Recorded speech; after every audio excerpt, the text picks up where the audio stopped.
कि होली में भतार जेकर घर नहीं आई हो। आई हमारा भगिना पुनः छोटू तिवारी की तरफ से पुनः पुनः आशीर्वाद स्वागत का बंधन अभिनंदन चल के अरे निकल जुलूस हो भाव जाई हो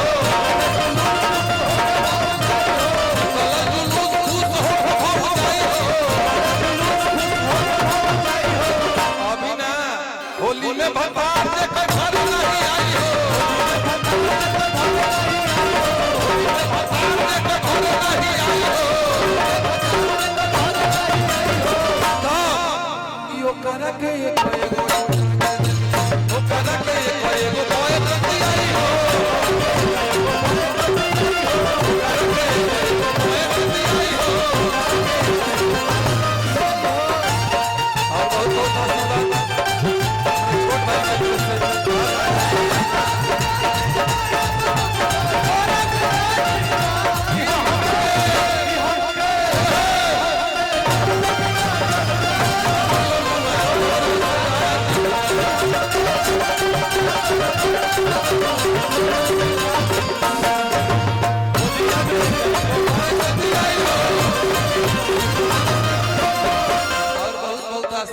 समिति के सदस्य पदाधिकारी हमारे छोट भाई की तरफ से बहुत बहुत सम्मान रहा, दिल से सम्मान व स्वागत का वंदन अभिनंदन। ये ना असो नाही करी के होके हारी उपासना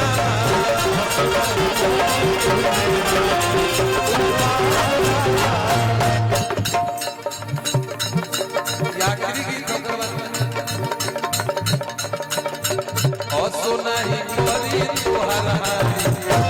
उपासना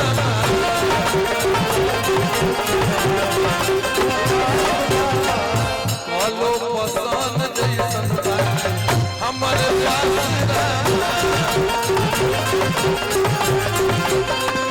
एगो आखिर में कहला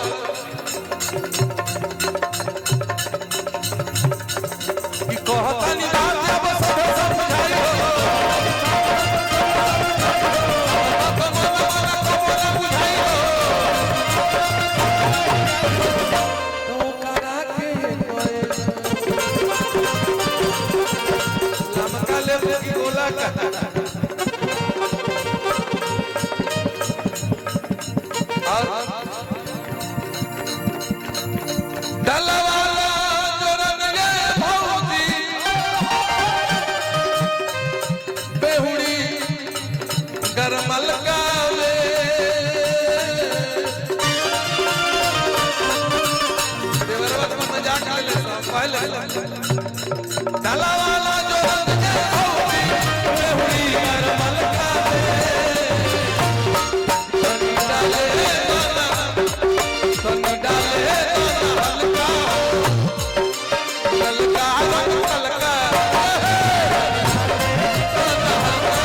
भाई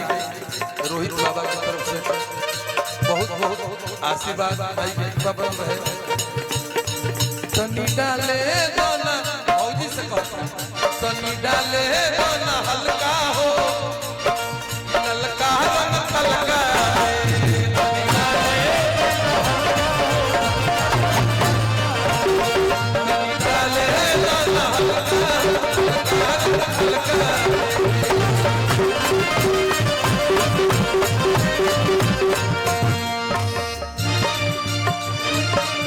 सबके सम्मान व स्वागत और वंदन करते हैं।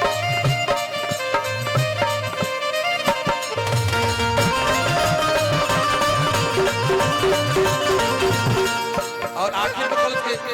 तनी मनी रंग डालवा लो ए भाभी तनी मनी रंग डालवा लो ए भाभी रंग डलवाई तो ई भोज भाग गुरु गुरु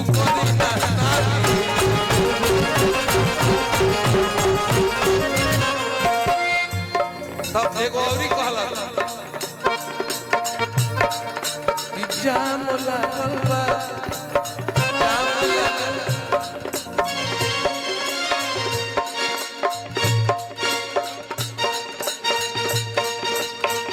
चौक पे चुकारिया हो सजन जनवा जनवा जाई हो जनवा जाई हो बोली तो बोलिए जनवा जनवा जाई हो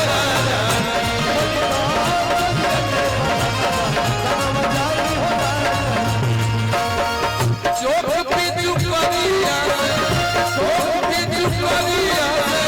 हो सजन जनवा जनवा जाई हो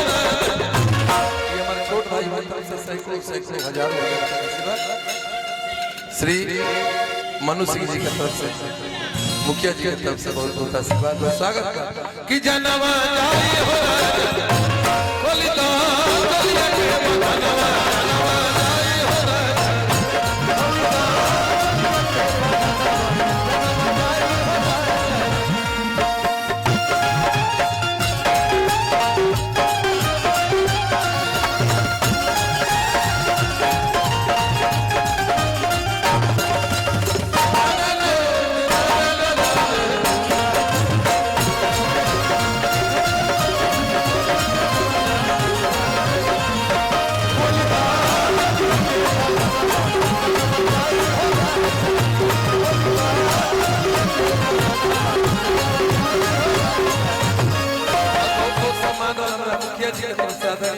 और दिल से धन्यवाद स्वागत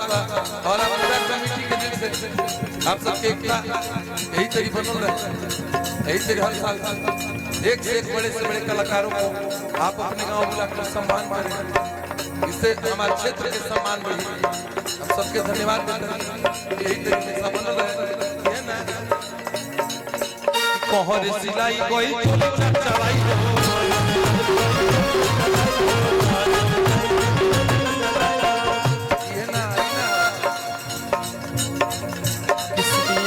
त्रिपुरारी नदी आई हो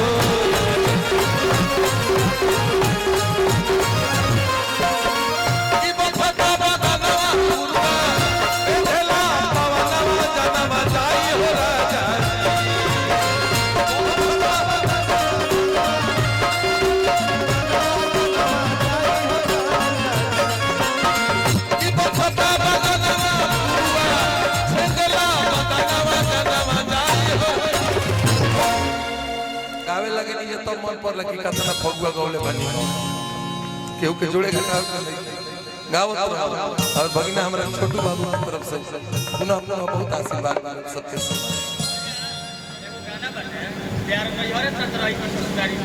जी जी जी उ तो मुखिया जी खातिर कटोरा का जना कह खातिर आइल बड़ा हॉल जी खाली खाली काम लेके आइल पहले ही जदी भाग जा हां आ ई देखिए 25 रुपए के को मिलल हां कहां से चल कि जनवा जाई हो यो हो गई भगवा होई नाना प्रकार के लोग बस एगो बबुआ नाला फरमाइश पूरा कर दिया जाए कैसे गलती ना सब लोग शांति से रहे आराम से 11 बजे के लोग 1 बजे था अभी 10:30 बताओ